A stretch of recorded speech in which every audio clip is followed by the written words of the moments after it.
take as much care in putting the survey together that they do in providing a great experience. Why not? Why can't they? It's not that hard.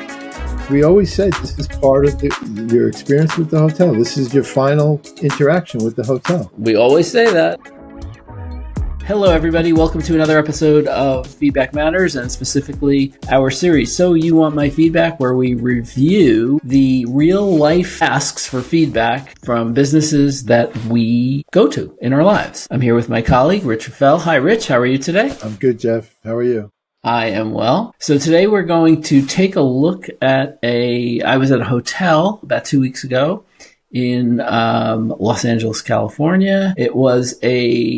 It's kind of like a boutique hotel, but it is part of a global brand. So I don't know if they were originally started as a boutique hotel and were taken over, bought by the brand. I'm not really sure, but it has a very hip boutique vibe and feel to it.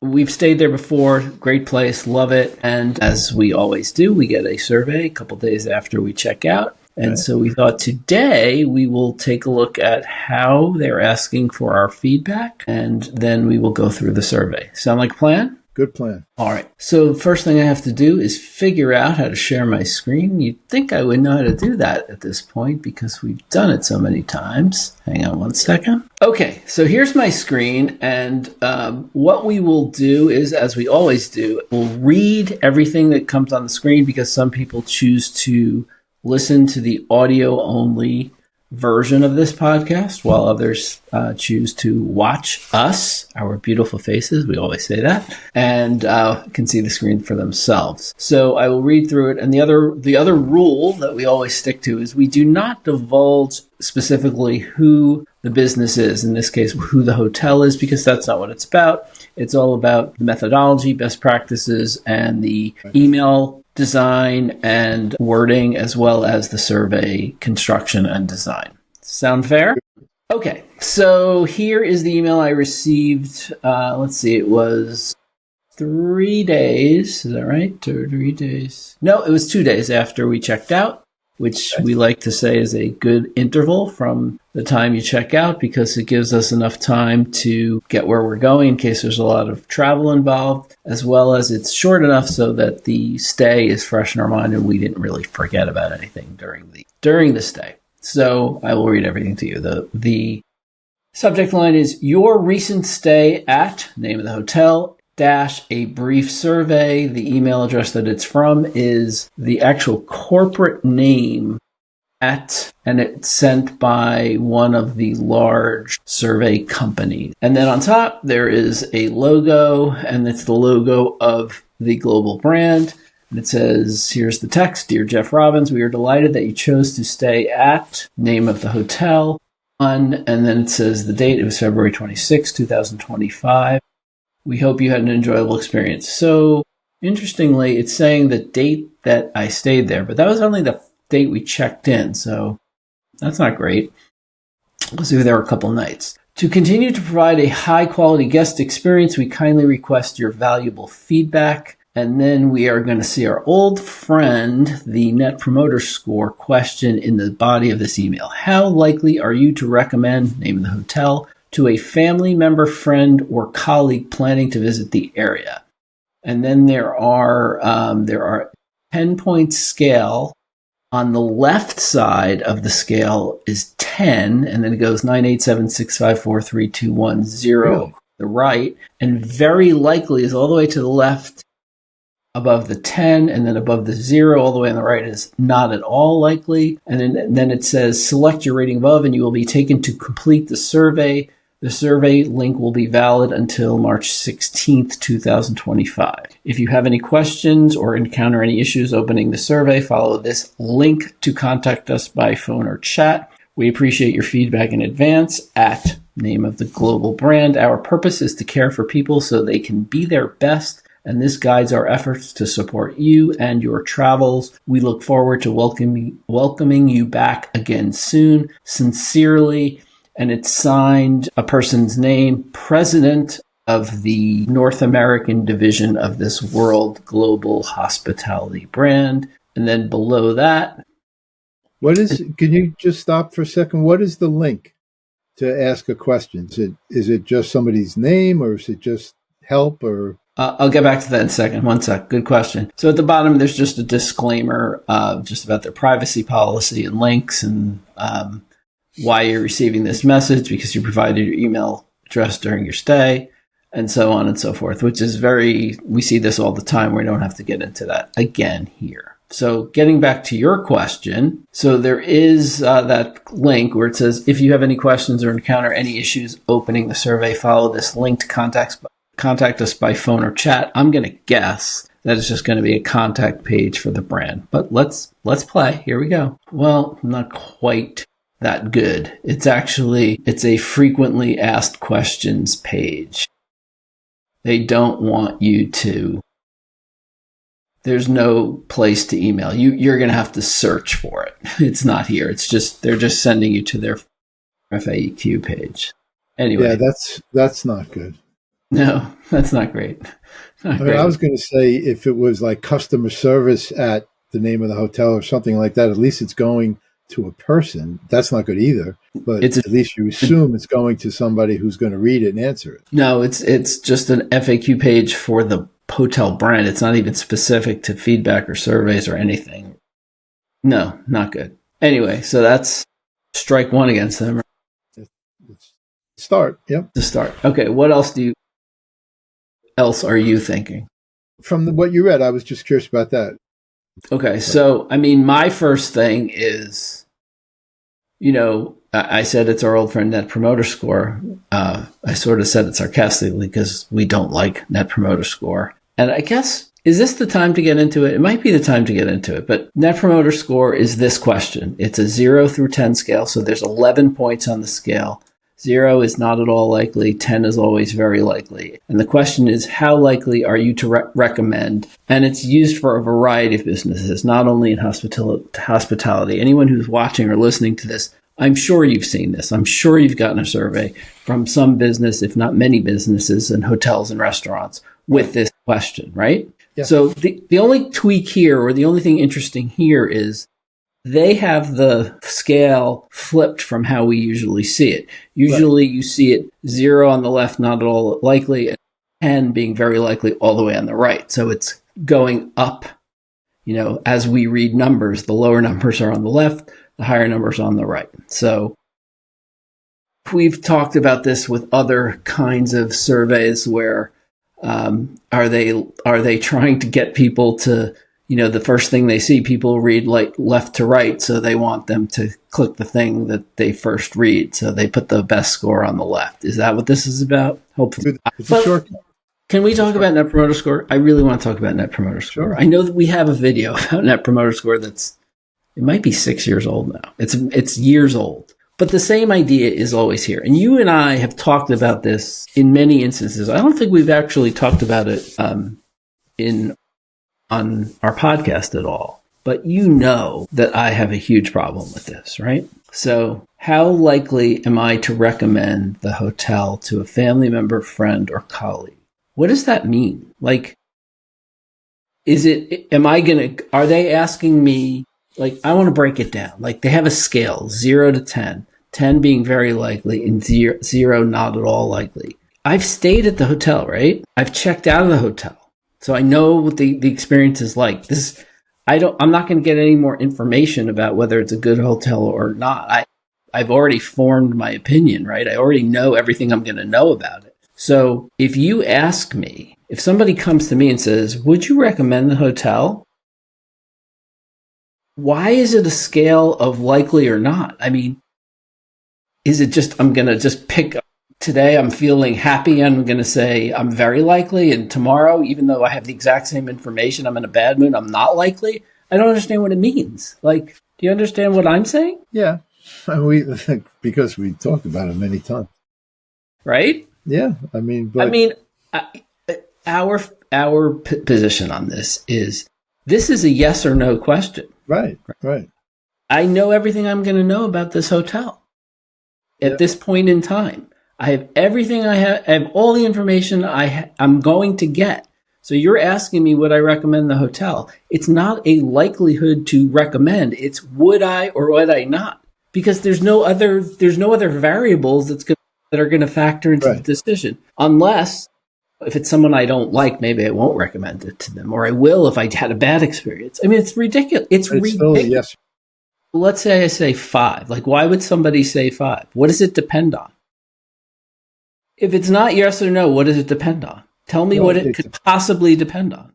It depends on your personal experience. But I've already had the experience. So what is it going to... I've already stayed at this hotel. I know I have all the information I'm going to get about the hotel when you're asking me now how likely am I to recommend the hotel. So why would I not answer yes or no? Why would I not have a yes or no at this point? What are the variables other than what I already know? Well, the truth is there are some variables. Like, explain them to me. For example, if there's another hotel right in the immediate neighborhood. So if you had somebody going to the town you went to, you said Los Angeles, but if you had somebody going to the neighborhood where you stayed, and there's a fine hotel near yours and your experience wasn't the greatest, maybe you would recommend it to them if there wasn't an alternative option close by. Maybe it's worthwhile recommending it if they didn't have a choice or another alternative. Okay, but that makes a lot of sense, but still, I know all those things right now while you're asking me this question. How likely am I to recommend the hotel? You're asking me now, so I should know. I have to factor all those things in right now when you're asking me that question. Isn't it still yes or no? Right. No, I agree with you. I'm just playing devil's advocate a little bit. I guess. I mean, why else would you hesitate to say a yes or a no? It depends on other variables. But there's not enough context within this question to frame it that way. Because yes, all right, so let's say there are other hotels in the area, to your point.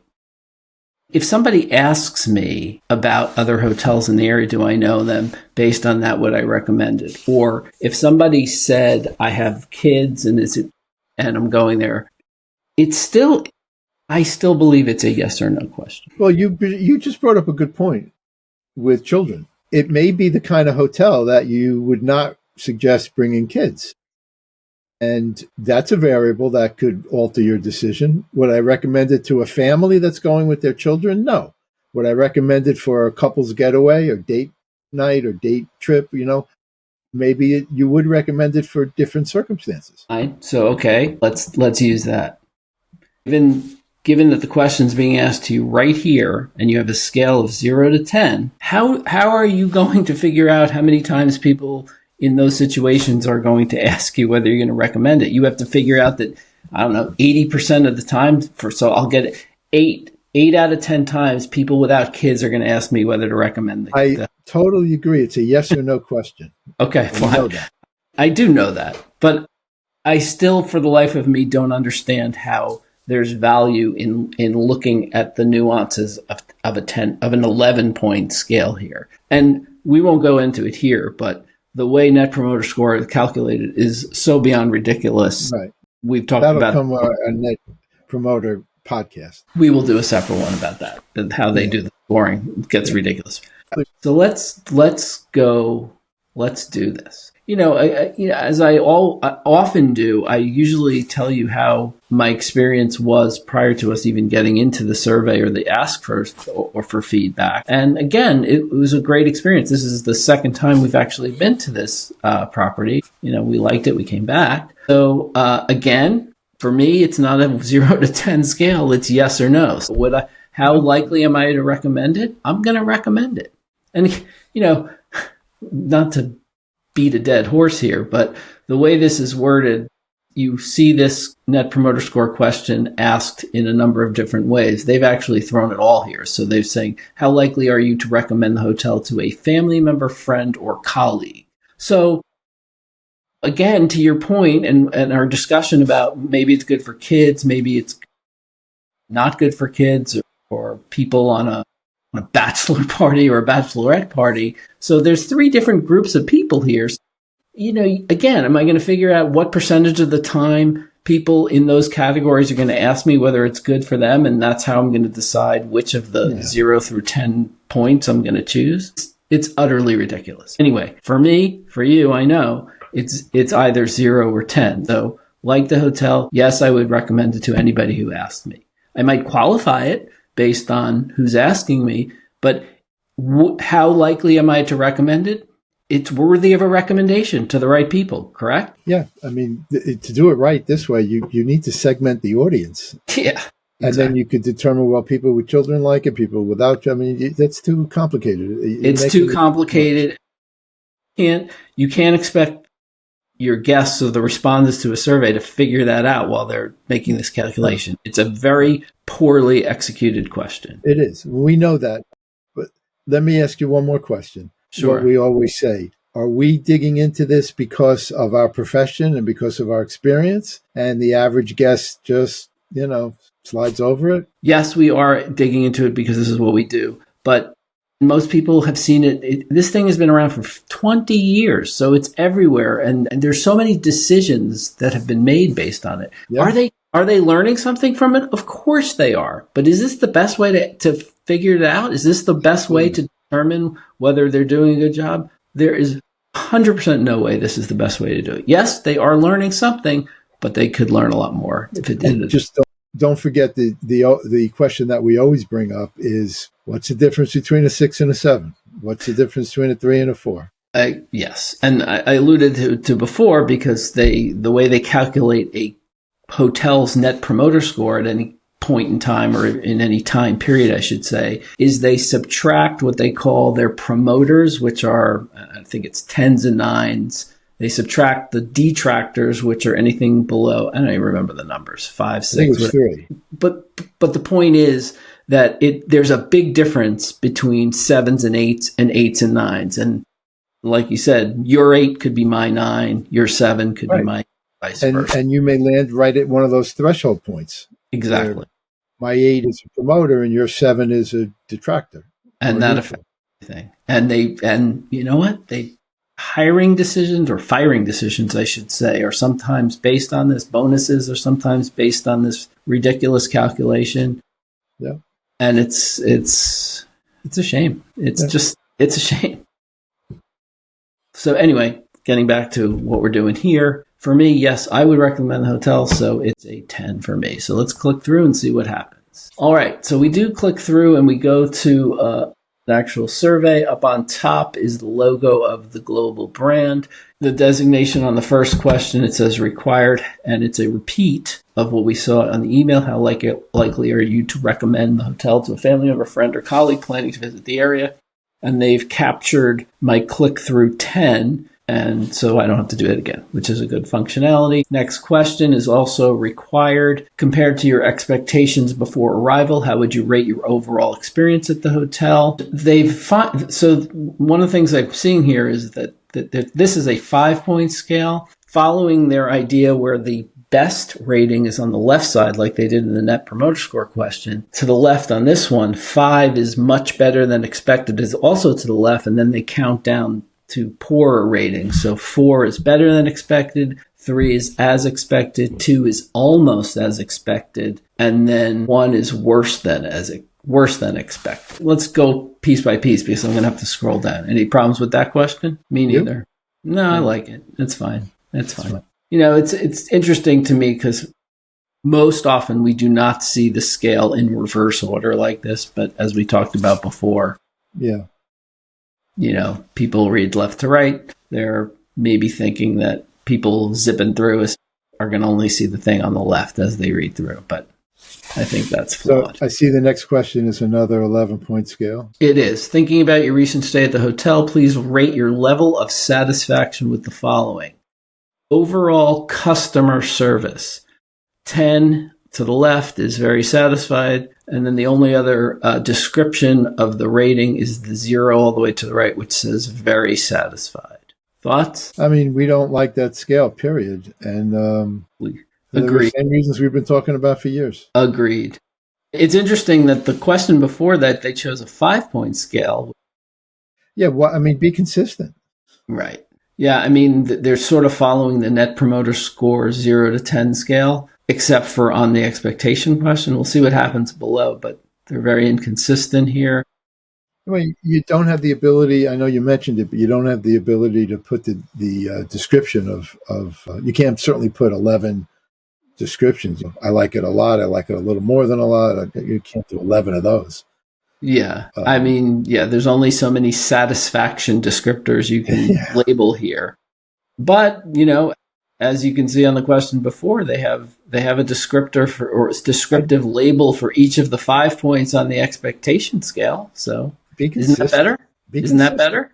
Yeah, exactly. All right. So the next question, I'm going to scroll down a bit. Oh, that's too much. I could see it already. That's too much. Okay. This is actually a continuation of attributes that belong to that bolded question. Thinking about your recent stay at the hotel, please rate your level of satisfaction with the following. So they have the overall customer service as attribute 1, but it's sort of standing by itself. And then below that are others that also have a not applicable button all the way to the right of the 0 or the you can see that, yeah. So this is just very awkward the way they define this. You're adding an option to the possible answers for each of those attributes. You're just confusing the guest. I mean, you're making him think too much. It's poorly done. Well, so check-in. So the next attribute is check-in process, same scale, 10 through 0, very satisfied 10, very dissatisfied 0, and you have a 0 not applicable. I suppose that not everybody has to check in. So you could have just not forced an answer there rather than putting the not applicable and kept the whole grid looking more clean. The next question is condition of the hotel. And they've given you also a not applicable option there. How is that not applicable? That's ridiculous. Can you quickly read the what are the 4 more attributes there? It's hard to see. It's a little small. Can you just quickly run through them? I will. So check-in process is the first that has the not. These are all the ones that have this not applicable option. Right. Check-in process, condition of the hotel, overall food and beverage experience, overall breakfast experience, and then overall. It's the loyalty program of the global brand experience. All right. So the last 3 can have a not applicable answer to the question, but it's very poorly designed. Agreed. It's also, I think, a little, as we said, condition of the hotel. I don't see how in any universe that cannot be applicable. I mean, you were in the hotel, right? I think that question should be broken up. Yeah. The conditions of the hotel should be a separate question and maybe branch it after, but still, this is not designed very well. I agree. And so there's also overall food and beverage experience and overall breakfast experience. I kind of get what they're getting at here, but it's a little awkward how they're doing it, right? Yeah, it's just... All right, so let's go on and see what else is here. I'm going to scroll down. Lazy. Next question, also required. Please indicate your experience with the following. Wow, this is interesting. So this is a grid with 2 attributes, and your choices are yes and no for each one. First attribute is room and bathroom were clean, yes or no, and then everything working as expected in the room, yes or no. How are they choosing what scales to use it? They're all over the place, right? They are, and they're for this. So this is kind of the opposite of earlier. They're forcing you to say yes or no when it's not necessarily a yes or no question. What if the room was clean and the bathroom wasn't? Yeah, or what if like one lamp or one light bulb blew and the guy came 5 seconds later and fixed it? So you had a problem, but it wasn't a problem to you. It was fixed. All right, so I'm going to have to fill these out, I guess. Hold on. Compared to my expectations before arrival, how would I rate my overall experience at the hotel? So this is the 5-point scale. 5 is much better than expected. 1 is worse than expected. All right, so here is a point that I don't know if we've ever talked about on the podcast. I am a repeat guest, right? So they should know I'm a repeat guest, most likely, right? And they should be happy if I choose 3 as expected. Right. Correct? Absolutely. If it's better than expected, well, that would be saying something, but it was exactly as I expected. We had a great time. You have high expectations and they met them? Correct. That's great. Exactly. All right. Next question. Thinking about my recent stay at the hotel, please rate my level of satisfaction with the following. Overall customer service, I was very satisfied, 10. Now these other wonky ones. Check-in progress, Yeah, I was very satisfied.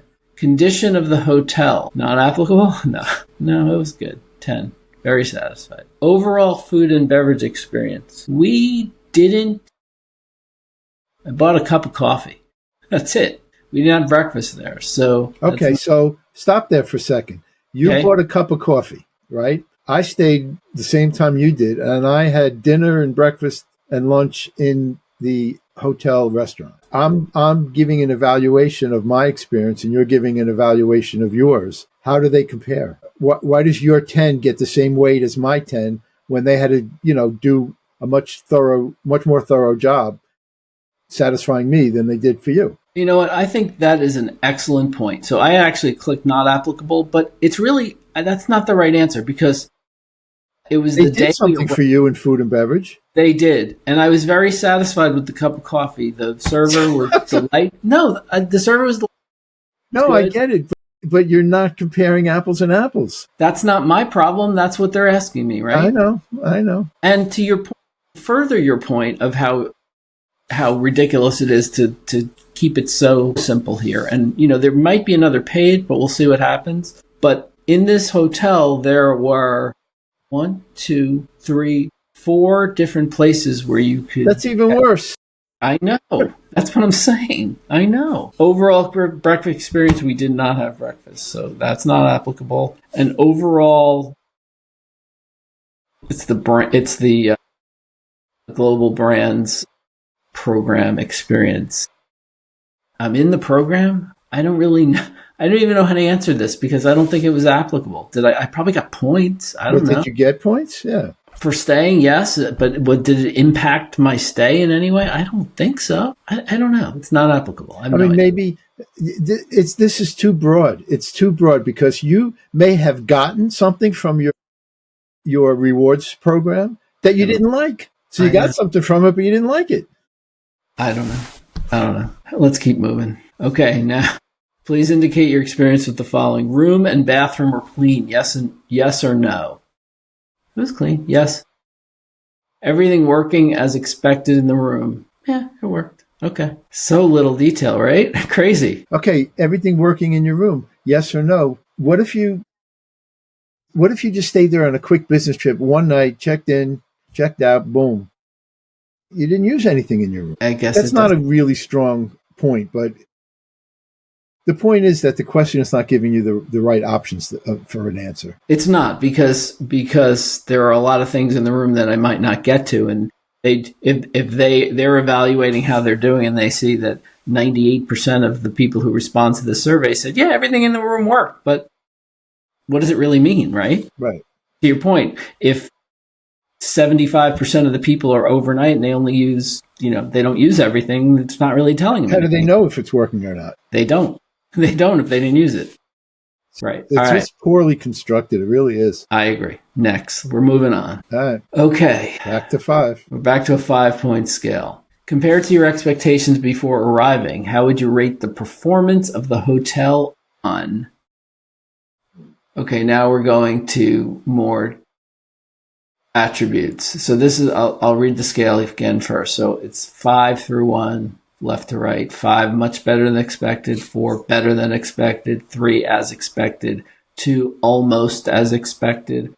1, worse than expected. And not applicable. So here are the attributes. First one, overall helpfulness of staff. Then the hotel anticipated my needs. Then staff responsiveness to my needs. Then overall delivery of housekeeping services. Thoughts? What do you think? Well, I don't know that. Well, first of all, this is the exact same scale we saw on the previous page, right? So one of the things that I probably should have said before is that I don't love the labels specifically. So as expected is the midpoint, which is fine. But then we have 2 choices, both to the left and to the right. 4 is just to the left of as expected, and it's better than expected. And then just to the right, the 2 is almost as expected. And then the 1 is worse than expected. So I think we've covered this before where there's not equal distance between the rating points.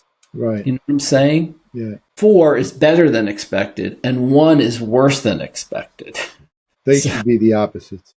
They should, in my mind, it would be better if they had labeled them equally.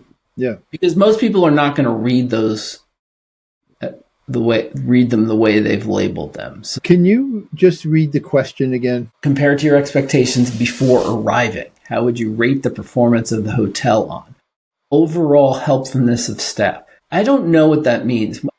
What were my expectations on the helpfulness? Yeah, you know what I asked you to read it for a reason. What I was going to suggest is what level of satisfaction did you have for each of those attributes? I agree.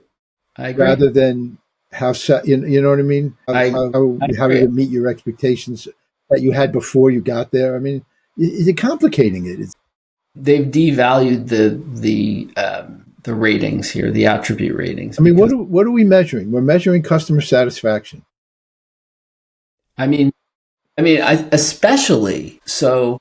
The one that really stands out as far as that goes is the second attribute is the hotel anticipated my needs. What were my expectations of the hotel anticipated my needs? So did you were traveling, when you got off the plane, did you say to yourself, gee, I hope the hotel, meets my, exceeds my expectations in this area or that area? Nobody thinks that way. Well, especially anticipating my needs. What does that mean other than maybe depending on the level of luxury that you're expecting? I think that speaks to other parts of it. And there was a question before about overall expectations. I don't feel that this is a question that means anything to me. I'm going to actually say, or this attribute, I'm not going to answer that because it's not applicable, I don't think. Because I didn't expect them to anticipate my needs other than delivering standard hotel services for that hotel, which I was familiar with. I don't want to jump the gun because I don't know what's on the next pages. I'm missing the point of measuring your satisfaction. I think it's it because you'll see. The next question is, we welcome any additional feedback about your stay. And then may we contact you regarding your recent stay? And then there is a next button. So there might be something, but I don't think so. Anyway, let's just get through this. We don't want this to drag out too long. So compared to my expectations before arriving, the overall helpfulness of the staff, I mean, it was as expected. How is that not applicable? I mean, I don't know. This is just a poor, to your point, it's not an expectations rating that we're doing here. It should be delivery of these things that we're rating is whether we're satisfied with them rather than whether the experience. That's what I think. And no, that's what you said. I'm repeating what you said. I agree with you. Staff responsiveness to my needs. I'm just going to say as expected. Overall delivery of housekeeping services as expected. Any additional feedback about my stay? I'm just going to say second time here lived up to my expectations again. Thank you. That's it. May we contact you regarding your first stay there? Did you know about the hotel? Did you have high expectations? Did you have any expectations in your first trip there? Someone recommended it to us. Okay. Then that's a reason to have good expectations. Yeah. Someone said it's a great place. We agreed. May we contact you regarding your recent stay? Yes or no? Sure. Why not? There might be a follow-up video. We'll see what happens. Next. Hopefully they follow up and ask you to rewrite their survey. Okay. So, yeah. So next question, the next page, I should say, logo at the top. This is just segmentation. What was your primary purpose of your visit to the hotel? Choices are conference, convention, business meeting, visit family, friends, personal vacation, special occasion, extended stay, wedding, combination of multiple purposes, other. Let me ask you something. Did the facility have all those options? Did they have a ballroom for a wedding? None of these are irrelevant. They all had a spot in the hotel for all those reasons. That is a great question. I don't know the answer to it. I don't know. Well, I mean, I suppose wedding could be a wedding not in the hotel. I guess somewhere you could have a business meeting. I mean, I don't necessarily know that there was a conference center. Well, just based on what we've experienced so far with this survey, I wouldn't be surprised if this was just some sort of standard list they put together. It might be. And was but conference convention might not refer to in the hotel. It could be just in the area. I don't know. But you have a very good point. I wouldn't be surprised that this is standard to all their hotels in cities. It seems there's a lot unclear about how the survey was constructed. Then it says, were you traveling with children under 18? They should know that. They know who checked into the hotel. You have to sign in, show ID. And what is my age? Prefer not to respond. I know what my age is. And then next, it's just oh my goodness. Thank you very much for taking the time to give us feedback. Would you be willing to answer a few more questions, yes or no? Please. Got it, yes. What else you got? What would I like to leave additional feedback on? What is the question? What would I like to leave feedback on? And there are checkboxes. First checkbox is the loyalty program of the brand, the food and beverage experience, other, or none of the above. Put other and put the survey. I want to leave feedback about your survey. We need to see what's going on here. We don't need to answer. We don't need to leave additional feedback on the loyalty program. But we did have questions about the food and beverage experience. So let's do that. And let's see what other does. What happens if I check none of the above? The others don't go away. Oh, so that's their checkboxes don't work very well. That's poor design. Yes, it is. Didn't somebody edit this? Didn't somebody proofread this? Unbelievable. Such a big brand and such a big platform that's running this survey. Anyway, let's see what happens. Okay, please select up to 3 different restaurants and or bars you would be willing to provide additional feedback on. And then here are my choices. I am not willing to answer more questions about my food and beverage experience. I can change my mind, I guess. And then they have, there's actually, in-room dining. They separated the lobby bar from the lobby restaurant. How many people, Jeff, do you think get to this far in the survey? Probably not many, but we were bashing them, for lack of a better word, for being so general when they asked about the food and beverage experience. So they are trying to follow up here. I think there's probably a middle ground. They could have asked a little more there because, to your point, I don't think anyone's getting here. Very few people are getting.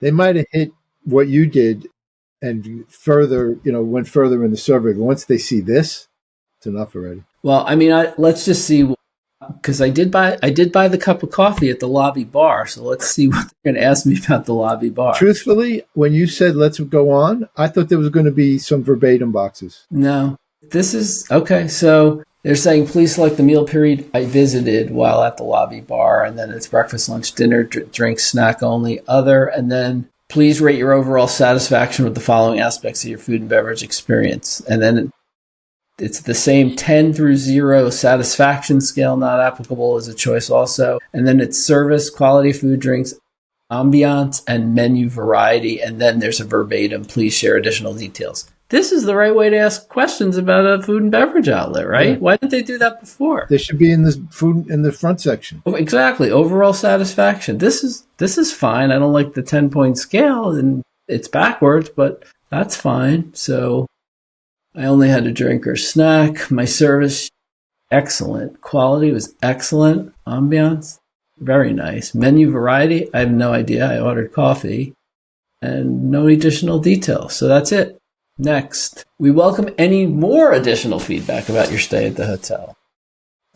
Next. Is that a text box? Yes, that was a text box. And then when I didn't answer it, I clicked next. And now they take me right to TripAdvisor where I can write my own review. They don't pipe through any information. So it's just a link to their review page within TripAdvisor. Unimpressed. To say the least. Oh my goodness, right? So many issues. Such a big brand has this as their survey platform. I said this up front when we were having our little discussion about Net Promoter Score. Are they getting information?